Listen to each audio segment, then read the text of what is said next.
So in a new report titled Building More, Building Faster, OREA, which stands for the Ontario Real Estate Association, is pushing for a greater embrace of factory-built housing. Think prefabricated, mass timber, modular homes. Joining us now to talk about this is the 2025 OREA President, Cathy Polan. Hi, Cathy. How are you? I'm well. How are you? Good. Thanks so much for joining me this morning. Oh, thanks for having me. Awesome. So can you tell us, OREA is calling for a standardized province-wide definition of factory-built housing. Why is this such a crucial first step in terms of that there isn't a clear definition of factory-built housing?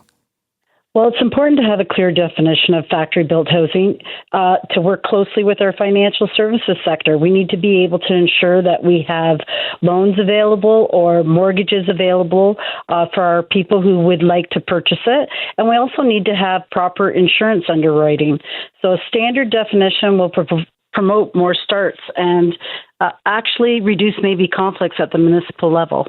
Interesting. So I believe they have come a long way from the, stereotypes that people have about factory-built housing. But what should people understand about the quality and the aesthetics and the durability of these kinds of homes? So these homes are built in a manufacturing setting, and they are covered by the Canadian Standards Association. What I want people to know is that in my community, I'm going to talk about specifically, we have some of these modular homes, and people don't understand pre-built factory homes, that's what it is, because they look like every other home in their community. So you can't walk down the street and tell me that's a factory-built home and that is a traditional built home. And the only way they know that is if an agent or a realtor is aware that it is a factory-built home and tells them, or if they go up in the attic and they see the way that it has been connected through construction, you can usually tell in the attic that it's a factory-built home. Got it. And you said your community, where is that? So my community is the Bay of Quinte area, so Belleville, Trenton, Prince Edward County, Brighton, etc. Oh, cool. I know that area well. I have a property in Prince Edward County, actually.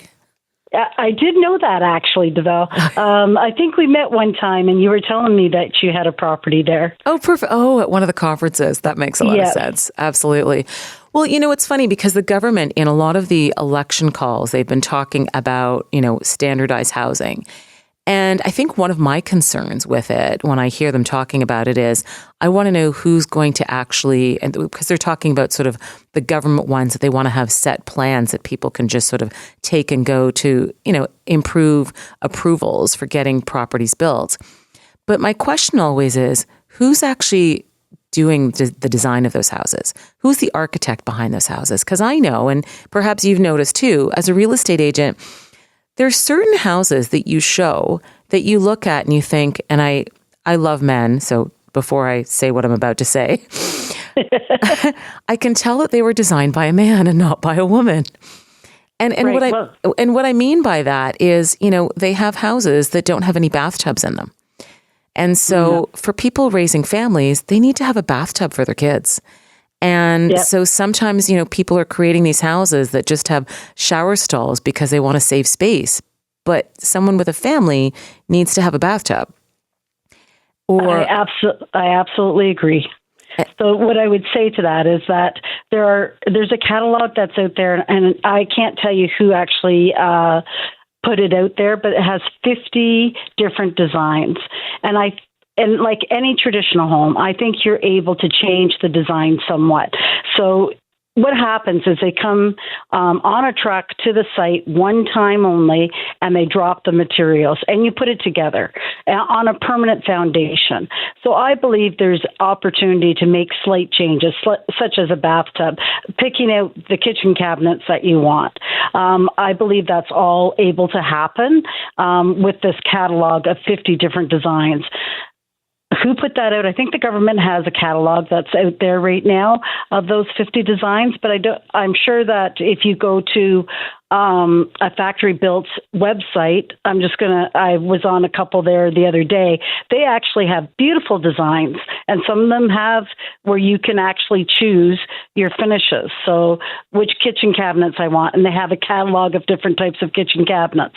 What kind of bathroom I want, a double sink, a one sink, depending on the size of the house. So I think people have to get over having a tunnel vision of what they may think a factory-built home is and start exploring what they can be and what they are, because there's some beautiful designs out there. They even can build 10 stories. Wow. So a factory-built 10-story complex could be used at a university. That takes those, and we know that universities haven't been building student housing very much anymore. We want them to build these 10-story factory-built homes, put the university students in it.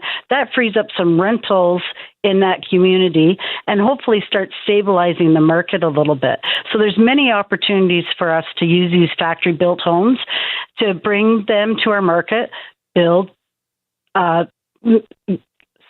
factory-built housing, bringing it to the market in a fast, efficient way, but it is safe. And I think that's the important thing, is that it's a safe solution that we can maybe get our hands into and our heads wrapped around and move forward. Yeah, no, it definitely sounds like a good idea, especially because a lot of those factory-built homes, because they're built in a factory indoors, they don't have to worry about the weather. So, they're not going to be getting shut down in December, Jan, Feb when the weather is, too cold to work, too snowy to work. So it would help speed up, I think, how rapidly people can actually create and build houses, right?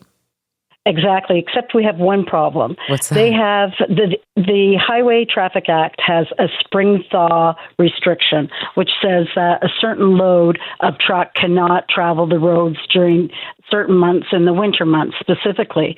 What we're saying is we want that to be lifted, because these factory-built homes are doing a one-way trip.